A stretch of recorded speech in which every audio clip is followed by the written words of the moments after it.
விஜய் அவர்களோட பிரச்சாரத்திற்கு இப்போ நீதிமன்றமே பல கேள்விகள் கேட்டிருக்கு. இதனால் விஜய் அவர்கள் செம அப்செட்டில் இருக்காங்க. சொல்லப்போனால் நீதிமன்றம் தடையை கொடுத்துருக்கு. என்ன நடந்திருக்கு டீட்டெயிலாக பேச போகிறோம். தமிழக வெற்றி கழகத்தோட தலைவர் விஜய் அவர்கள் பரப்புரைக்கு பாரபட்சமின்றி அனுமதி வழங்க கோரி தமிழக வெற்றி கழகம் சார்பாக வழக்கு தொடரப்பட்டது.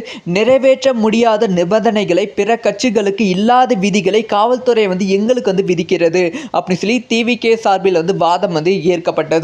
அதைத் தொடர்ந்து விதிமுறைகளுக்கு வகுக்க வேண்டும். பொது சொத்துக்களுக்கு சேதம் ஏற்பட்டால் இழப்பீடு பெறும் வகையில் குறிப்பிட்ட தொகையை கட்சிகளிடம் இருந்து டெபாசிட் செய்யும் வகையில் விதிமுறைகளை வகுக்க காவல்துறைக்கு சென்னை உயர்நீதிமன்றம் உத்தரவு கொடுத்தது. அதைத் தொடர்ந்து சில கேள்விகளும் உயர்நீதிமன்றம் கேட்டிருக்காங்க. அதாவது தலைவராக இருக்கும் நீங்கள் தான் கூட்டத்தை கட்டுப்படுத்த வேண்டும். உயரமான இடங்களில் ஏறி நின்று அசம்பாவிடம் நேர்ந்தால் அது யார் பொறுப்பேற்றுவார்கள்? நீங்கள் பொறுப்பேற்றுக் கொள்வீர்களா? தொண்டர்களை கட்சி தலைவர் ஒழுங்குபடுத்த வேண்டுமா வேண்டாமா அப்படிங்கிற கேள்வி விஜயை பார்த்து கேட்டிருக்காங்க. அதனால தான் காவல் அதிகாரிகள் நிபந்தனை கொடுத்திருக்காங்க அப்படின்னு சொல்லி நீதிமன்றம் சொல்லியிருக்காங்க. இதனால் அடுத்தடுத்த கூட்டத்திற்கு நிபந்தனையுடன் சேர்ந்த அனுமதி கிடைக்கும் அப்படின்னு சொல்லப்படுகிறது.